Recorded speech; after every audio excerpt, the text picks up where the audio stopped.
The parashot for this week, Ha'azinu, listen. It is Deuteronomy 32:1 through 32:52. The word Hazinu literally means give ear, an expression meaning listen to this. It begins with chapter 32, which reads, Hear, O Israel, as I speak. Listen, earth, to the words of my mouth. May my teaching fall like rain, may my speech condense like dew. Like light rain on blades of grass, and showers on growing plants.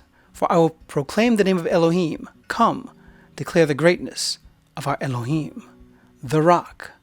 His work is perfect, for all his ways are just.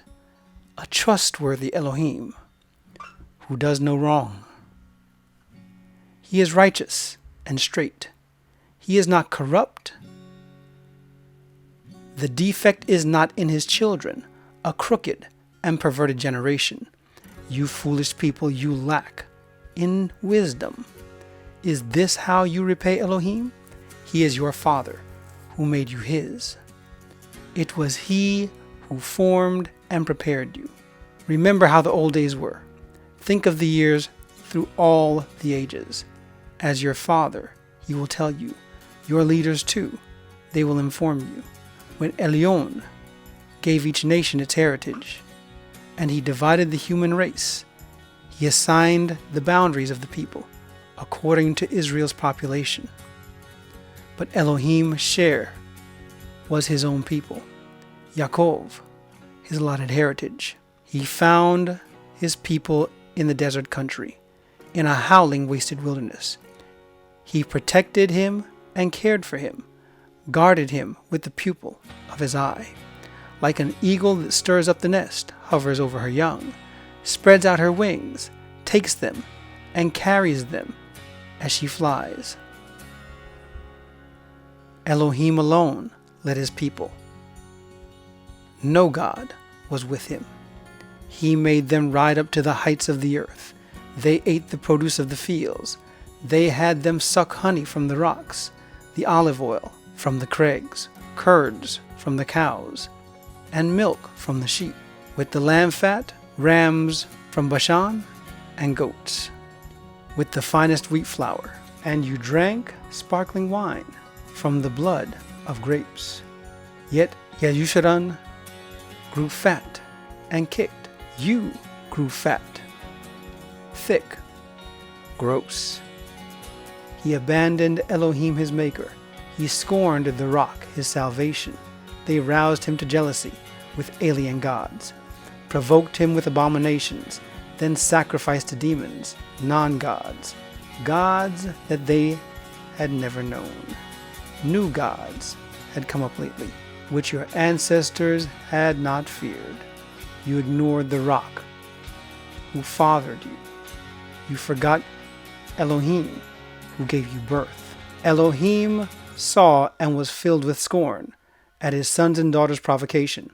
He said, I will hide my face from them and see what will become of them, for they are a perverse generation, untrustworthy children. They aroused my jealousy with a non-God and provoked me with their vanities. It aroused their jealousy with a non-people and provoked them with a vile nation. For my anger has been fired up. It burns to the depths of Sheol, devouring the earth and its crops, kindling the vat pots of the hills. I will heap disasters on them, and use up all my arrows against them.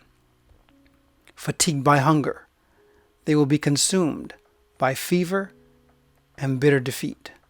I will send them the flags of wild beasts, and the poisons of reptiles crawling in the dust.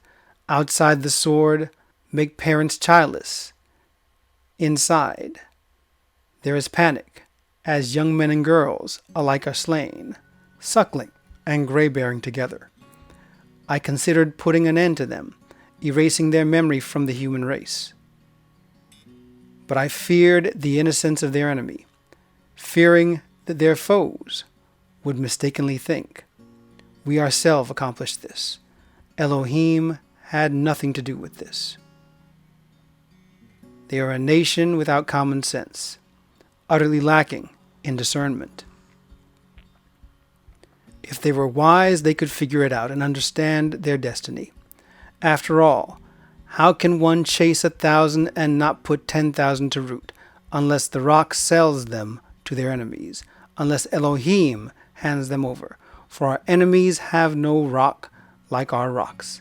Even they can see that. Rather, their vine is from the vine of Sodom, from their fields of Amorah. Their grapes are poisonous, their clusters are bitter. The wine is a snake poison, cruel venom of vipers. Isn't this hidden with me, sealed in my storehouse? Vengeance and payback are mine, from the time when their foot slips. For the day of their calamity is coming soon. Their doom is rushing upon them. Yes, Adonai will judge all the people, taking pity on their servants, when he sees their strength is gone, and no one is left, slave or free. Then he will answer, where is their gods, the rock in whom they trusted, who ate the fat of their sacrifices, and drank the wine of their drinking offering?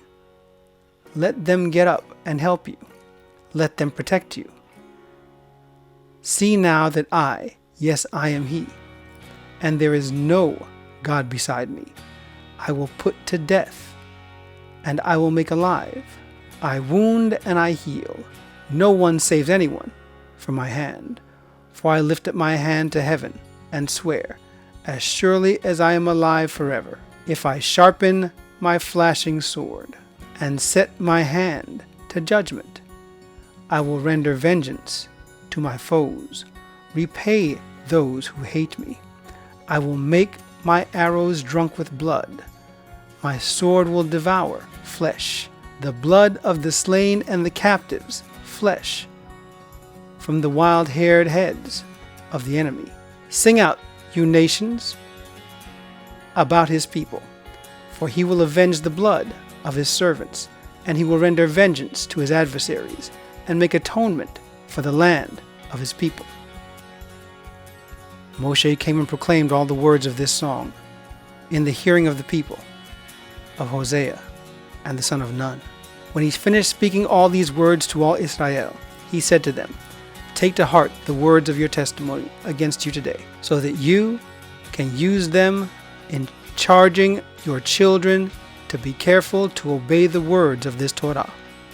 For this is not a trivial matter for you. On the contrary, it is your life. Through it you will live long in the land you are crossing, the Yarden, to possess. The same day Elohim said to Moshe, go up into the Avrim range, to Mount Nov, in the land of Moab, across from Jericho, and look over the land of Canaan, which I am giving the people of Israel as a possession.